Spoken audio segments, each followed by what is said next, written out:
Let's take it back to our Ian panel, who's in Beirut. Iran now officially taking responsibility for these attacks. Ian, what more are we hearing from the Islamic Revolutionary Guard? Yeah, I mean, no surprise, right? We knew that this was going to be coming from Iran.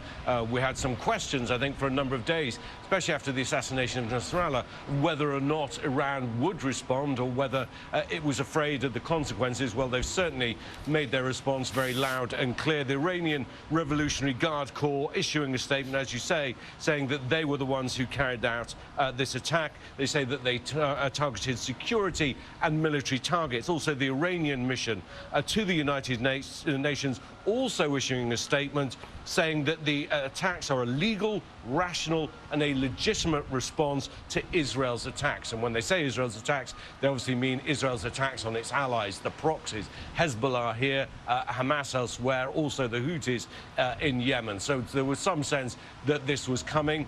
They are also issuing very strong warnings, cognizant of the risks that Israel is going to respond to, the very high risk that Israel is going to respond, warning them of devastating consequences if they do. And I think this is what's preying on everyone's minds right now.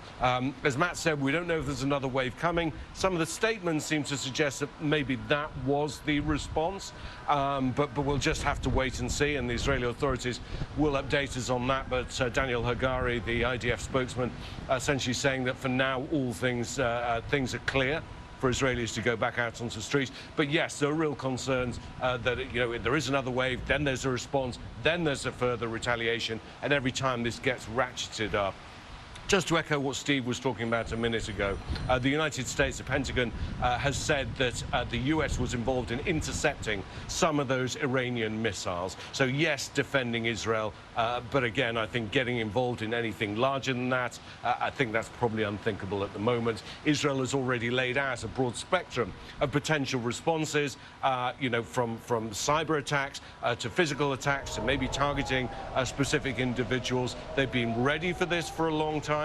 They've been planning for this for a long time, and Israel has incredible intelligence in Iran.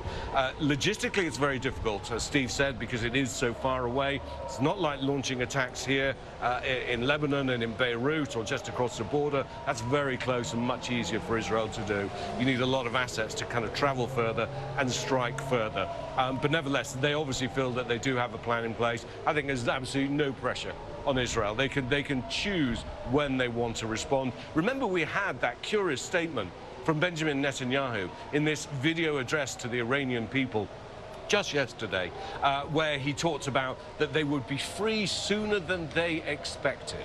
Very curious choice of words, and telling the Iranian people, Persian people, as he called them, that there was a kinship between them and the Jewish people. But it was a clear threat to the Iranian leadership that change was coming. I think Israel thinks that Iran is a very brittle society. Economically, it's pretty devastated.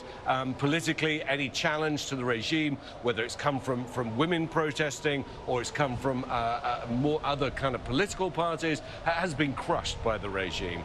People suffer in Iran, without a doubt, and I think Israel's assessment is that that can be unpicked quite easily. I don't know that that's true, because Iran, like a lot of other authoritarian regimes, has been very successful about controlling its population.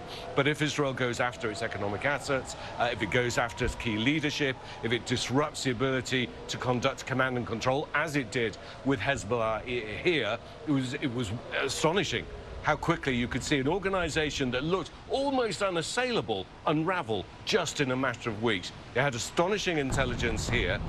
They are believed to have astonishing intelligence in Iran as well. It's just with Hamas in Gaza, that's where Israeli intelligence failed. But we're just going to have to wait and see what the fallout is, see if there are any casualties, what the impact has been of these strikes, and then hear from the Israelis about what their response is.